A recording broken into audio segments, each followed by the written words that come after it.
Hello students, welcome to online English classes.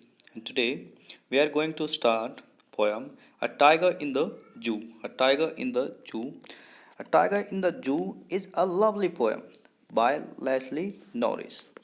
Leslie Norris बेटा एक Wales poet और short story writer थे.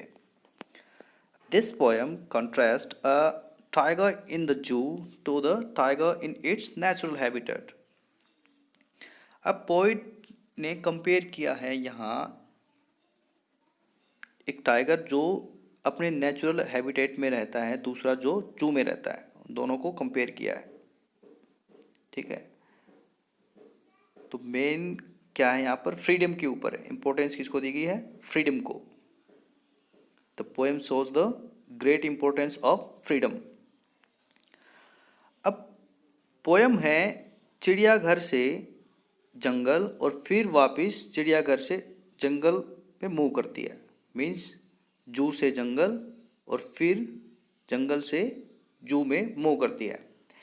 अब पोएट बताते हैं कि जो टाइगर है, जो अपने नेचुरल हैबिटेट में रहता है, वह खुश है और आनंदित है. बट जो पिंजरे में है वह फुल ऑफ रेज और ट्रबल में है. जो पिंजरे में है वह क्रोध और उदासी में है. तो मेन थीम क्या है बेटा यहाँ पर? Importance of freedom, great importance of freedom. स्वतंत्रता के महान महत्व का वर्णन करती है यह poem. So let's start a poem. He stalks in his vivid stripes the few steps of his cage on pads of velvet quilt in his quilt wreath. Stalks mean his hair beta, walks with pride, गर्व से चलना. Vivid meaning his hair clear, स्पष्ट.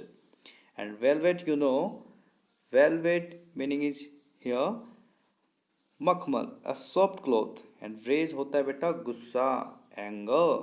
Stripe means धारियां. वह स्पष्ट धारियों वाला है और अपने पिंजरे में मखमली शांति और खामोश गुस्से के साथ चलता है. जो जू में है, जो टाइगर पिंजरे में जो कैद है, वह उसके बारे में बताता है कि वह स्पष्ट धारियों वाला है और अपने पिंजरे में मखमली शांति एवं शांति और खामोश गुस्से के साथ चलता है. He should be lurking in shadow, sliding through long grass near the water hole where plumps deer pass. Lurking means beta hiding. Lurking means hiding, छुपाना. And sliding means walking with ease. Sliding means walking with ease, आसानी से चलना. Plump means fat, मोटे. Poet बताते हैं कि वह पिंजरे में क्या कर रहा है. उसे तो छाया में घात लगाकर बैठना चाहिए और वहाँ लंबी घास में पानी के छोटे स्रोत के पास जहाँ से हिरन गुजरते हैं.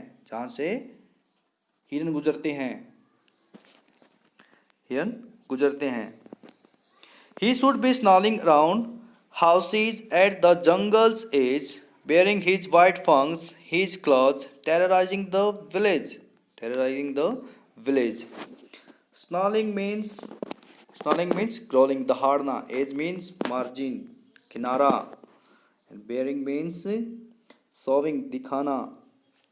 And fangs meaning is here beta teeth, दांत. And claws means is here nails. Claws meaning is here nails. And terrorizing meaning is here frightening, डराना. कि उसे जंगल के किनारे बने घरों के आसपास दहाड़ना चाहिए. कि वह पिंजरे में क्या कर रहा है, उसे तो जंगल के किनारे बने घरों के आसपास दहाड़ना चाहिए और गांव वालों को अपने सफ़ेद दांत और पंजे दिखाकर डराना चाहिए.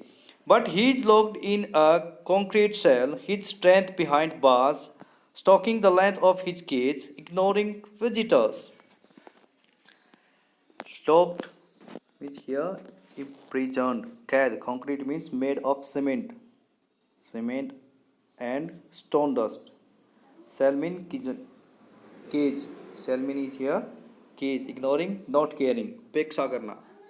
मगर वह कंक्रीट की एक कोठरी में कैद है, कोठरी में बंद है, उसकी शक्ति सलाखों के पीछे है। वह पिंजरे की पूरी लंबाई में चलता है और आने वालों को इग्नोर करता है, आने वाले लोगों को इग्नोर करता है। आप कभी भी मुंह आप जू में जाते हो तो टाइगर देखते हैं, तो आने वाले लोगों को, विजिटर्स हैं उनको इग्नोर करता है। आने वाले लोग टाइगर को देखते हैं लेकिन टाइगर को कोई फर्क नहीं पड़ता, वह इधर से उधर से इधर मुंह करता रहता अपने पिंजरे में। He hears the last voice at night, he hears the last voice at night, the patrolling cars, and stares with his brilliant eyes at the brilliant stars. वह रात को गश्त लगाने वाली कारों की आखिरी आवाज़ सुनता है और अपनी चमकीली आंखों से चमकते हुए तारों को देखता है। बताया ना कि देखो, पोएट ने यहाँ बताया है कि एक तो टाइगर है, जू में है, और दूसरा एक नेचुरल हैबिटेट में है। अगर वह जू में ना होता तो वह आराम से शिकार करता, लोगों को डराता, ठीक है, जंगल के किनारे बने हुए घर हैं जो, वहाँ गाँव वालों को डराता, शिकार करता। लेकिन अब ये क्या कर रहा है, लोगों को इग्नोर कर रहा है, पिंजरे में इधर से उधर घूम रहा है, इसकी आज़ादी बिल्कुल ही छिन चुकी है।